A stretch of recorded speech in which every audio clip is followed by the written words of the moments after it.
There are 4 different kinds of market structures: perfect competition, monopolistic competition, oligopolies, and monopolies. Before we get started talking about perfect competition, let me define a few terms. Market structure refers to all features that may affect the behavior and performance of the firms in a market. Firm is a business organization that sells goods or services to make a profit. Industry are all the firms producing a similar product. Perfect competition is when no single consumer or producer has any greater power or influence in the market than does any other consumer or producer. This provides an equal playing field for its participants. An example of an industry that represents perfect competition is the wheat industry. There are many firms in the industry, and they sell homogeneous products, which means that they are identical products, so there is no consumer preference. For example, wheat grown on farm A would be the exact same wheat that is grown on farm B. Wheat is identical to wheat, no matter where it is grown. The market price is determined solely by supply and demand in the entire market, and not by the individual producer. A perfectly competitive firm is known as a price taker, because the pressure of competing firms forces them to accept the prevailing equilibrium price in the market. If a firm in a perfectly competitive market raises the price of its product by so much as a penny, it will lose all of its sales to competitors. The competition between firms in the industry is equal. No consumer or producer has any greater power or influence in the market than does any other consumer or producer. There is free entry and exit into the industry, which means anyone can easily start up their own wheat farm and sell wheat. And at any given time, one can choose to stop selling wheat. In addition, a wheat farm can alter their rate of production and sales without affecting the market price.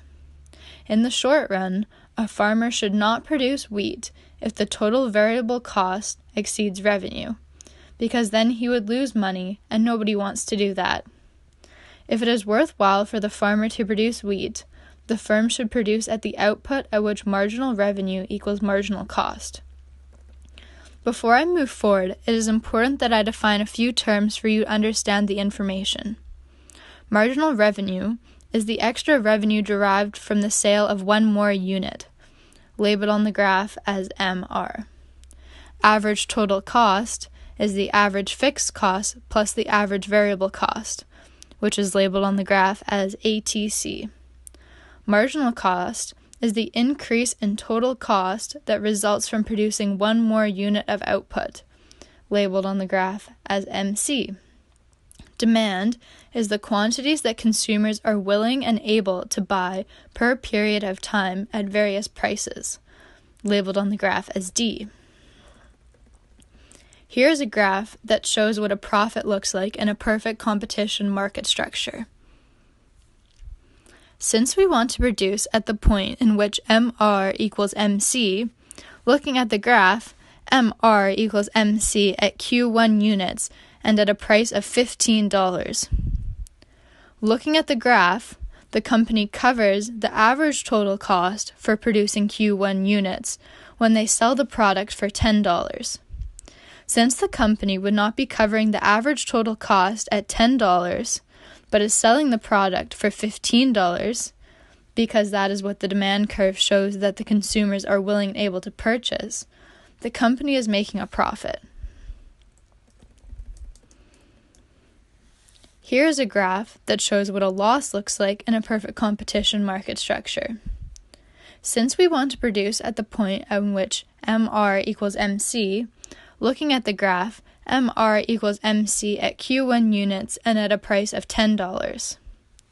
Looking at the graph, the company covers the average total cost for producing Q1 units when they sell the product for $12. Since the company would not be covering the average total costs if they sold the product for $10, the company is experiencing a loss.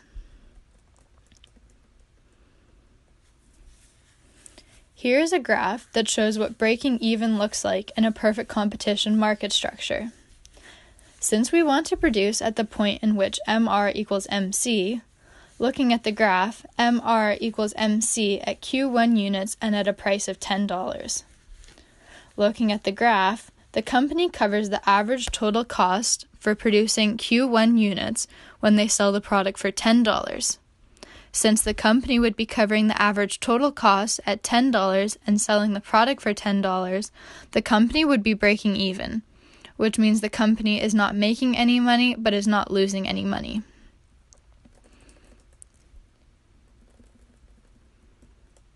In the long run, with perfect competition, a firm is free to adjust all of its inputs. New firms can enter any market. Existing firms can leave their market. Perfect competition predicts that at a long-run equilibrium, production takes place at the lowest possible cost per unit, and that all economic profits and losses are eliminated. So what happens in the long run to wheat farms, i.e. perfect competition? Economic profit cannot be sustained. Profits in the industry will lead to the arrival of new wheat farmers, which will bring down the price, the average revenue, and marginal revenue curve. As the prices go down, economic profits will decrease until they become zero.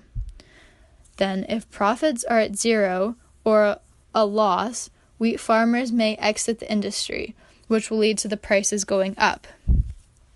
As the prices go up, economic profits will increase until they become zero.